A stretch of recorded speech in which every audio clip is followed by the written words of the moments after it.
नमस्कार। ये आकाशवाणी शिमला है। अब आप प्रभा शर्मा से प्रादेशिक समाचार सुनिए। आज के मुख्य समाचार। मुख्यमंत्री सुखविंदर सिंह सुक्खू ने अधिकारियों को सभी शहरी निकायों में एक राज्य एक पोर्टल प्रणाली लागू करने के दिए निर्देश। राज्यपाल शिव प्रताप शुक्ल ने कुल्लू जिले के आपदा प्रभावित क्षेत्रों के लिए शिमला से रवाना किए राहत सामग्री के 2 वाहन। विपक्ष के नेता जयराम ठाकुर ने राज्य सरकार को बाढ़ प्रभावित क्षेत्रों में राहत कार्यों में तेजी लाने को कहा। और प्रधानमंत्री फसल बीमा योजना के तहत खरीफ फसलों का बीमा करवाने की अंतिम तिथि 31 जुलाई तक बढ़ी। अब समाचार विस्तार से। मुख्यमंत्री सुखविंदर सिंह सुक्खू ने अधिकारियों को सभी शहरी निकायों में एक राज्य एक पोर्टल प्रणाली लागू करने के निर्देश दिए हैं। शिमला में आज शहरी विकास विभाग की एक बैठक में उन्होंने सरकारी सेवाओं को ऑनलाइन करने पर बल दिया ताकि लोगों को बार बार कार्यालयों के चक्कर न लगाने पड़ें। मुख्यमंत्री ने कहा कि संपत्ति कर, बिलों का भुगतान, नोटिस प्रबंधन, सभी अनापत्ति प्रमाण पत्र और स्वीकृतियों इत्यादि को तुरंत प्रभाव से ऑनलाइन किया जाए। उन्होंने कहा कि इससे एक ओर जहां लोगों को तत्काल सेवाएं मिलेंगी, वहीं भ्रष्टाचार की संभावनाएं भी खत्म होंगी। सुखविंदर सिंह सुक्खू ने कहा कि प्रदेश के सभी 61 स्थानीय शहरी निकायों, 35 अधिसूचित विशेष क्षेत्र विकास प्राधिकरण साडा और 56 योजना क्षेत्रों के लिए एक पूर्ण स्वचालित ऑनलाइन भवन अनुमति प्रणाली विकसित की जा रही है। राज्यपाल शिव प्रताप शुक्ल ने आज शिमला से कुल्लू जिले के बाढ़ प्रभावित क्षेत्रों के लिए राहत सामग्री से भरे 2 वाहन रवाना किए। ये राहत सामग्री राज्य रेडक्रॉस सोसाइटी के माध्यम से उपलब्ध करवाई गई है। राज्यपाल ने अब तक प्रदेश के आपदा प्रभावित क्षेत्रों के लिए रेडक्रॉस द्वारा दी गई राहत सामग्री के कुल 7 वाहन रवाना किए हैं। उन्होंने आपदा प्रभावितों की मदद के लिए सभी लोगों से स्वेच्छा से आपदा राहत कोष में अंशदान की अपील की है। उप मुख्यमंत्री मुकेश अग्निहोत्री ने आज कुल्लू शहर के लिए वैकल्पिक पेयजल आपूर्ति योजना की शुरुआत की।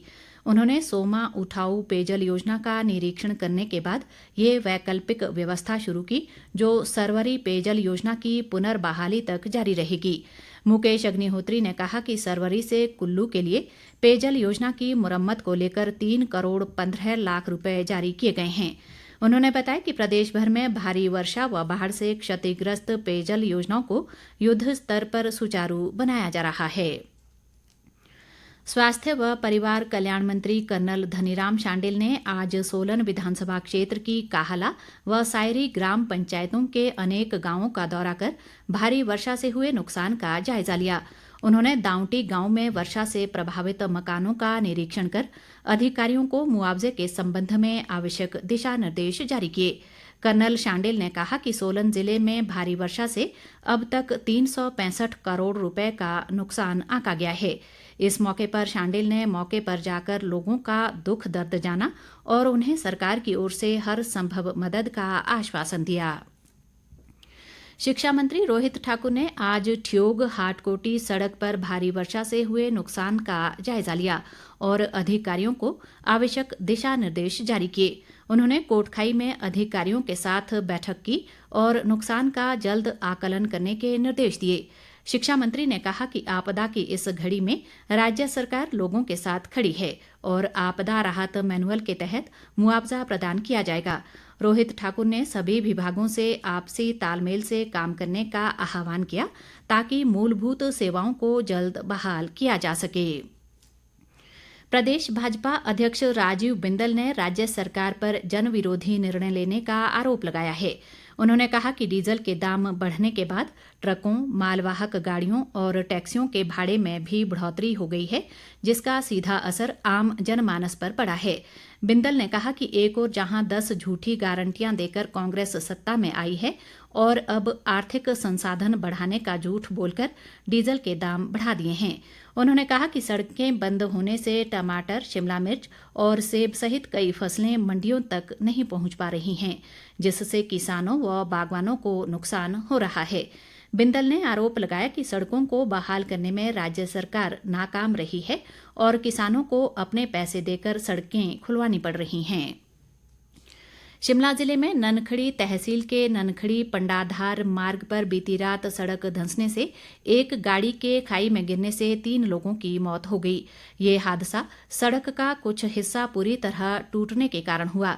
ये सभी मृतक ननखड़ी क्षेत्र के बनोला और दानेवटा गांव के रहने वाले थे। मुख्यमंत्री सुखविंदर सिंह सुक्खू ने इस हादसे पर गहरा दुख जताया है। उन्होंने जिला प्रशासन को प्रभावित परिवारों को तत्काल राहत पहुंचाने के निर्देश दिए हैं। विपक्ष के नेता जयराम ठाकुर ने राज्य सरकार को आपदा प्रभावित क्षेत्रों में राहत कार्यों में तेजी लाने को कहा है। शिमला से जारी एक बयान में उन्होंने कहा कि राज्य में कई ऐसे क्षेत्र हैं जहां 10 दिन बाद भी बिजली, पानी, संचार और चिकित्सा जैसी मूलभूत सुविधाएं बहाल नहीं हो पाई हैं। जयराम ठाकुर ने कहा कि आपदा के समय बागवानों का ध्यान रखा जाना चाहिए, क्योंकि सड़कें बंद होने से उन्हें अपनी फसलें मंडियों तक पहुंचाने में मुश्किलें आ रही हैं। उन्होंने कहा कि कई क्षेत्रों में लोग पिछले 10 दिनों से पानी की आपूर्ति के बिना ही जीवन यापन कर रहे हैं। विपक्ष के नेता ने मुख्यमंत्री व मंत्रिमंडल के सभी सदस्यों से हर बाढ़ प्रभावित क्षेत्र का जल्द दौरा करने का आग्रह किया है। राज्य सरकार ने प्रधानमंत्री फसल बीमा योजना के तहत खरीफ फसलों का बीमा करवाने की अंतिम तिथि 31 जुलाई तक बढ़ा दी है। कृषि विभाग के एक प्रवक्ता ने कहा कि किसान मक्की व धान की फसलों का बीमा करवा सकते हैं। कांगड़ा, चंबा, शिमला व सोलन जिले में टमाटर की फसल और सिरमौर में आलू की फसल के लिए बीमा करवाया जा सकता है। इसके अलावा ऊना जिले में आलू, चंबा में बंद गोभी और हमीरपुर जिले में फूल गोभी की फसल के लिए बीमा करवाने की अंतिम तिथि 31 अगस्त तय की गई है। प्रदेश भाजपा के मुख्य प्रवक्ता रणधीर शर्मा ने कहा है कि आपदा के समय सरकार को सर्वदलीय बैठक बुलानी चाहिए थी, लेकिन ऐसा कोई प्रयास नहीं किया गया। आज शिमला में एक पत्रकार वार्ता में उन्होंने कहा कि सरकार के मंत्रियों में कोई एकजुटता नहीं है और सभी मंत्री अलग अलग बयान दे रहे हैं। रणधीर शर्मा ने कहा कि केंद्र सरकार ने त्वरित कार्यवाही करते हुए 361 करोड़ 40 लाख रुपए की आर्थिक मदद जारी की है, जबकि राज्य सरकार अभी तक नुकसान का आकलन भी नहीं कर पाई है। उन्होंने कहा कि जनहित को ध्यान में रखते हुए राज्य सरकार को डीजल पर बढ़ाई गई वैट की दर को वापस लेना चाहिए, क्योंकि आपदा की इस स्थिति में लोगों पर आर्थिक बोझ डालना उचित नहीं है। रणधीर शर्मा ने कहा कि राज्य सरकार द्वारा जारी आपदा राहत मैनुअल सही नहीं है और उसमें भी समय अवधि तय की गई है। शिमला नगर निगम के महापौर सुरेंद्र चौहान, उप महापौर उमा कौशल और कई अन्य पार्षदों ने अपना 1 महीने का वेतन आपदा राहत कोष के लिए दिया है। उन्होंने आज शिमला में मुख्यमंत्री सुखविंदर सिंह सुक्खू से भेंट की। महापौर ने कहा कि शिमला नगर निगम के कई पार्षदों ने आपदा राहत में योगदान की इच्छा जताई है। कंगनाधार वार्ड के पार्षद RR वर्मा ने मुख्यमंत्री को आपदा राहत कोष के लिए अपने कार्यकाल के 5 वर्ष के मानदेय के रूप में 6 लाख रुपए का चेक प्रदान किया। प्रदेश भाजपा महिला मोर्चा की ओर से प्रदेश भर में आपदा प्रभावितों को 23 लाख रुपए की राहत सामग्री बांटी जाएगी। महिला मोर्चा की अध्यक्ष रश्मिधर सूद की अध्यक्षता में सोलन में राहत सामग्री की पैकिंग की जा रही है और मोर्चा की कार्यकर्ता इस सामग्री को प्रभावितों तक पहुंचाएंगी। रश्मिधर सूद ने बताया कि इसमें कंबल, चादरें, थाली, चम्मच और गिलास सहित अन्य वस्तुएं शामिल हैं। लाहौल स्पीति जिले के चंद्रताल, बातल और छतड़ू की ऊंची चारागाहों में विभिन्न जिलों के भेड़पालक बेमौसमी बर्फबारी के कारण फंसे हुए हैं। उपायुक्त राहुल कुमार ने बताया कि इन क्षेत्रों में 60 से 70 भेड़ पालकों की लगभग 3000 भेड़ बकरियों के फंसे होने का समाचार है। उन्होंने कहा कि आज सुबह कोकसर से एक बचाव दल पैदल रास्ते से चंद्रताल, बातल और छतड़ू की ऊंची चारागाहों के लिए रवाना हुआ। उपायुक्त ने बताया कि इन क्षेत्रों की ओर जाने वाली सड़क भूस्खलन और ग्लेशियर आने से अवरुद्ध बनी हुई है। सीमा सड़क संगठन के अधिकारियों ने इस सड़क को खोलने के लिए 1 सप्ताह का लक्ष्य रखा है। अंत में मुख्य समाचार एक बार फिर। मुख्यमंत्री सुखविंदर सिंह सुक्खू ने अधिकारियों को सभी शहरी निकायों में एक राज्य एक पोर्टल प्रणाली लागू करने के दिए निर्देश। राज्यपाल शिव प्रताप शुक्ल ने कुल्लू जिले के आपदा प्रभावित क्षेत्रों के लिए शिमला से रवाना किए राहत सामग्री के 2 वाहन।